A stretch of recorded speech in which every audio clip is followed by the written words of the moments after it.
जय माता की। आज हम शुरू करेंगे श्रीमद् देवी भागवत महापुराण के प्रथम स्कंद का द्वितीय अध्याय। सूति जी द्वारा श्रीमद् देवी भागवत के स्कंद, अध्याय तथा श्लोक संख्या का निरूपण और उसमें प्रतिपादित विषयों का वर्णन। सूति जी बोले, हे मुनिजनों, मैं धन्य और महान भाग्यशाली हूँ जो कि आप महात्माओं ने वेद विश्रुत तथा अत्यंत पूर्णप्रद श्रीमद् देवी भागवत महापुराण के संबंध में प्रश्न करके मुझे पवित्र बना दिया। इसलिए मैं सभी वेदों के तात्पर्य से युक्त सभी शास्त्रों और आगमों के रहस्य रूप सर्वोत्तम श्रीमद् देवी भागवत पुराण को आप लोगों से कहता हूँ। हे द्विजगण, ब्रह्मा विष्णु महेश से सेवित स्मृति परायण मुनिजनों के सतत ध्यान करने योग्य तथा योगियों को मुक्ति देने वाले भगवती के सुंदर एवं कोमल चरण कमलों में प्रणाम करके मैं अब उस उत्तम पुराण का भक्तिपूर्वक विस्तार से वर्णन करूँगा, जो सभी रसों से युक्त, शोभा संपन्न, सभी रसों का निधान एवं श्रीमद् देवी भागवत के नाम से प्रसिद्ध है। वैदिक मार्गानुसार जिसे विद्या कहते हैं, जो सर्वदा आदिशक्ति कही जाती हैं, जिन्हें योगी लोग पराशक्ति भी कहते हैं, जो सर्वज्ञ, भवबंधन काटने में निपुण है तथा जो सबके हृदय देश में विराजित रहती हैं, और दुरात्मा प्राणी जिन्हें नहीं जान सकते, मुनियों के ध्यान करने पर जो शीघ्र प्रत्यक्ष दर्शन देती हैं, वे भगवती सर्वदा सिद्धिदायिनी बनी रहे। जो सत असत रूप उस जगत की सृष्टि करके अपनी त्रिगुणात्मिका सत रज तम शक्ति द्वारा उसका पालन करती तथा प्रलयांत में उसका संहार करके अकेली स्वयं लीला रमण करती हैं, उस समस्त विश्व की जननी भगवती का मैं मन ही मन स्मरण करता हूँ। यह संसार में प्रसिद्ध है कि ब्रह्मा ही इस संपूर्ण जगत के सृष्टा हैं। साथ ही सभी वेदज्ञ तथा पुराण वेदता भी यही कहते हैं। उनका यह भी कथन है कि भगवान विष्णु के नाभि कमल से ही उन ब्रह्मा की उत्पत्ति हुई, जो स्वतंत्र नहीं हैं, अपितु विष्णु की प्रेरणा से ही वे संसार को सृष्टि करते हैं। जब कल्पांत में सर्वत्र जलमय हो जाता है, तब केवल शेष शैया पर भगवान विष्णु शयन करते हैं और उन्हीं के नाभि कमल से ब्रह्मा का आविर्भाव होता है। इस प्रकार जब सहस्त्र फण वाले शेष ही विष्णु के आधार हैं, तो फिर उन मुरारी को भी सर्वाधार भगवान कैसे कहा जाए। प्रलयकालीन समुद्र का जल भी तो रसरूप ही है और बिना पात्र रस कहीं ठहर नहीं सकता। अतएव जो सब प्राणियों में शक्ति रूप से विराजित रहती है, मैं उन संपूर्ण संसार की जननी आदि शक्ति भगवती की शरण ग्रहण करता हूँ। योग निद्रा में लीन भगवान विष्णु को देखकर उनके नाभि कमल पर विराजमान रहने वाले ब्रह्मा जी ने जिन देवी की स्तुति की थी, मैं उन्हीं पराशक्ति भगवती के शरणागत हूँ। हे मुनिजनों, उन्हीं निर्गुण तथा सगुण रूप वाली तथा मुक्तिदायिनी योग माया का ध्यान करके मैं यहाँ संपूर्ण देवी भागवत पुराण कह रहा हूँ। आप लोग सुनिए।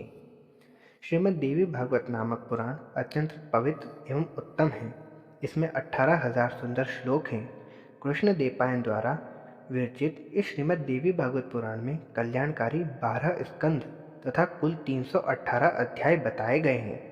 उनमें प्रथम स्कंद में 20 अध्याय, द्वितीय स्कंद में 12 अध्याय, तृतीय स्कंद में 30 अध्याय और चतुर्थ स्कंद में 25 अध्याय हैं। पंचम स्कंद में 35 अध्याय, षष्ठ स्कंद में 31 अध्याय, सप्तम स्कंद में 40 अध्याय, अष्टम स्कंद में तत्व संख्या के बराबर अर्थात 24 अध्याय, नवम में 50 अध्याय और दशम स्कंद में 13 अध्याय मुनि व्यास जी ने कहे हैं। इसी प्रकार हे मुनिगण, एकादश स्कंद में 24 अध्याय और द्वादश स्कंद में 14 अध्याय बताए गए हैं। इस प्रकार महात्मा व्यास जी ने इस महापुराण में अध्याय की संख्या बताई है। इसमें श्लोकों की संख्या 18,000 कही गई है। सर्ग प्रतिसर्ग, वंश वर्णन, मनवंतर तथा वंशानुरचित, इस प्रकार पुराणों के ये 5 लक्षण हैं, जो कल्याण में भगवती नित्या निर्गुणा व्यापक रूप से सृष्टि में स्थित रहने वाली विकार रहित योग माया सबकी आधार रूपा तथा तुरीयावस्था में प्रतिष्ठित है। उन्हीं की सात्विक की, राजसी और तामसी शक्तियाँ महासरस्वती, महालक्ष्मी तथा महाकाली नामक देवियों के रूप में प्रकट होती हैं। उन्हीं तीनों शक्तियों का सृष्टि के लिए शरीर धारण करना ही शास्त्र के विद्वानों के द्वारा सर्ग कहा गया है। तदनंतर जगत के सृजन, पालन तथा संहार के लिए ब्रह्मा, विष्णु और महेश की उत्पत्ति कही गई है और उसे ही प्रतिसर्ग बताया गया है। चंद्रवंशी सूर्यवंशी राजाओं के वंश वर्णन तथा हिरण्यकशिपु आदि दैत्यों के वंश कथन को वंश कहा गया है। इसी प्रकार स्वयंभू आदि 14 मनुओं का वर्णन एवं उनके समय विभाग मनवंतर कहलाते हैं। उन मनुओं के वंश का क्रमशः वर्णन करना ही वंशानुचरित कहा गया है। हे मुनिवरों, इस प्रकार सभी पुराण उपर्युक्त 5 लक्षणों से युक्त होते हैं। 1.25 लाख श्लोकों का महाभारत नामक ग्रंथ भी व्यास जी ने ही रचा है। यह इतिहास कहलाता है, जो वेद सम्मत होने के कारण 5वां वेद कहा गया है। शौनक जी बोले, हे सूत जी, वे पुराण कौन कौन से हैं और कितने हैं? हम लोगों को सुनने की उत्कट इच्छा है और आप सर्वज्ञ हैं, अतः विस्तार से बताइए। कलिकाल से भयभीत हम ब्राह्मण निमिषारण्य में ही रहते हैं। ब्रह्मा जी ने मनोमय चक्र हमें देकर यह आदेश दिया था कि इसी चक्र के पीछे पीछे आप लोग जाएं। जहाँ इस चक्र की नेमि शीर्ण हो जाए वह देश परम पवित्र कहा गया है। वहाँ कभी कलयुग का प्रवेश नहीं होगा। आप लोग वहाँ तब तक रहें जब तक पुनः सतयुग न आ जाए। उनका यह वचन सुनकर तथा उनकी बातों को हृदय में रखकर हम लोग सब देशों के दर्शनार्थ उस मनोमय चक्र के पीछे पीछे तत्काल चल दिए। चलते चलते इसी स्थान पर पहुंचकर उस चक्र की नेमी हम लोगों के देखते देखते शीर्ण हो गई। तभी से यह स्थान परम पवित्र नेमिष क्षेत्र के नाम से प्रसिद्ध हुआ। यहाँ कभी कली का प्रवेश नहीं होता, इसलिए मैंने अनेक ऋषि मुनियों, सिद्धगणों एवं कली से भयभीत महात्माओं के साथ यहाँ अपना निवास स्थान बना लिया है। हम लोगों ने यहाँ पर चरु, पुरोडाश आदि द्वारा अनेक पशुवध विघ्न यज्ञ किए हैं। जब तक सतयुग न आ जाए तब तक हम लोगों का यहीं रुकने का दृढ़ निश्चय है। हे सुत जी, आप निश्चित रूप से हम लोगों के सौभाग्य से ही यहाँ आ पहुँचे हैं, इसलिए आप इस ब्रह्म सम्मित पावन पुराण की कथा कहिए। हे सुत जी, हम लोगों को सुनने की उत्कट इच्छा है और आप जैसे बुद्धिमान वक्ता भी प्राप्त हैं। हम लोग भी अपना सभी कार्य त्याग कर चित्त एकाग्र करके यहाँ स्थित हैं।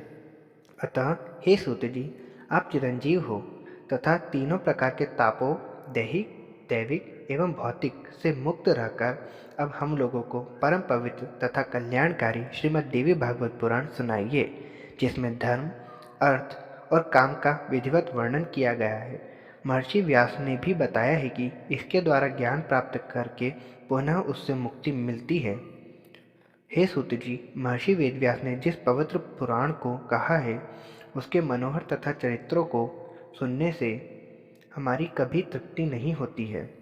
हम सभी गुणों का एकमात्र स्थान, परम पवित्र समस्त संसार की जननी भगवती के लीला नाट्य के समान विचित्र, सभी पाप समूहों का नाश करने वाले तथा सब प्रकार की अभिलाषा को पूर्ण करने वाले तथा भगवती के नाम से समन्वित श्रीमद् देवी भागवत महापुराण को प्रकट कीजिए।